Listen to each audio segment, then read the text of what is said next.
So, Senator, the people in Texas and Mississippi are Neanderthals for wanting an end to the lockdowns. What is your reaction? Oh, Neanderthals, hunter-gatherers, they provide for their family. That's something I've been called in times past. David, let me tell you something. People are smart. People know how to handle COVID. They have learned a lot over the past year. They want to keep themselves and their families safe. They want to get back to work. They want to get children back in school. And you have states like Texas and Tennessee and Mississippi that are doing this. And mask mandates in different counties are beginning to go away. And people are going to be very careful. And if these governors want to make these decisions, turn it over to these mayors, the government closest to the people is the one that should be making these decisions. Well, and I've been talking to some folks in Texas that I know. They're not all hardcore conservatives either. And they're saying, look, the Democrats have been using the pandemic to consolidate their power. And now they're afraid they're going to lose some of that power that they've consolidated using the pandemic. Does that have something to do with all this? I think it absolutely has something to do with this, because what you've seen is the federal government step in heavy hand and execute power over even how you can go to church, how you can go to a restaurant, making decisions, governors making decisions. You could have the liquor store and the grocery store open, but you couldn't go to the local library, you couldn't go to church. I mean, these are decisions that really didn't make a lot of sense to individuals, whether they were a libertarian or a Green Party member or a Democrat or a Republican or an independent. They would say, hey, wait a minute, there's a lack of consistency here. And we have heard it for a year now, and people are ready to begin living their life.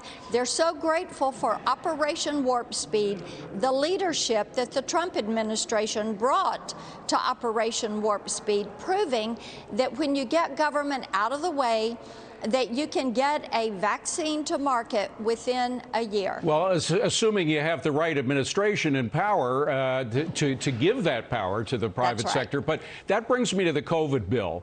You have a $2 trillion bill here, much of which you Republicans say it's over 90% of which won't kick in until after the pandemic is over. That leads me to ask, to what extent does this $2 trillion have more to do with progressive spending plans than it does with the pandemic?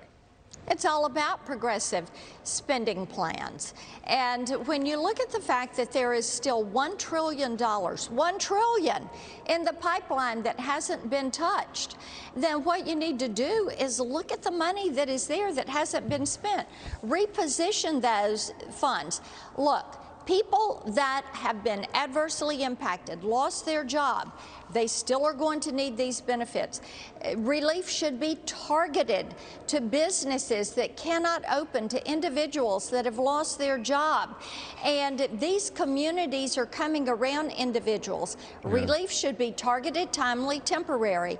But to be spending money for art museums, finally Pelosi's subway had to be pulled out of the bill, but this is the Biden bailout. Well, what they are trying to do is pre-fund their wish list for the Green New Deal with federal government takeover of so many things that are currently handled by the state and local it's beginning governments. to come out, though, Senator. I mean, I got this letter from Frank Pallone, who, of course, is a member of Congress. He's running for Congress. He said, put simply, this, the COVID bill, is the most ambitious economic recovery bill since the New Deal. Harkening back to FDR and the New Deal, I mean, this is really about taking the role of government in our lives to a whole new level, right? That's exactly right. And this is what they're trying to do, is pre-fund their liberal agenda. And here's the thing, David, they know already that they're getting ready to lose the House and the Senate. by the time we get to the 2022 elections. And they know that they better be moving fast and breaking a lot of things if they're going to get their way. And they're doing it on so many fronts. And the way to preload their liberal leftist expansion is to pass this bill where only 9%, get it, 9% of the bill goes to anything to do with COVID. And as you said, the bulk of the money would be spent 5 years to 10 years from now. Well, certainly, even if it's 1 year from now, it'll be after the pandemic. I'm sorry to break in, but we have to leave it at that. Bottom line is this is a completely partisan bill. I don't think there's going to be one Republican voting for it.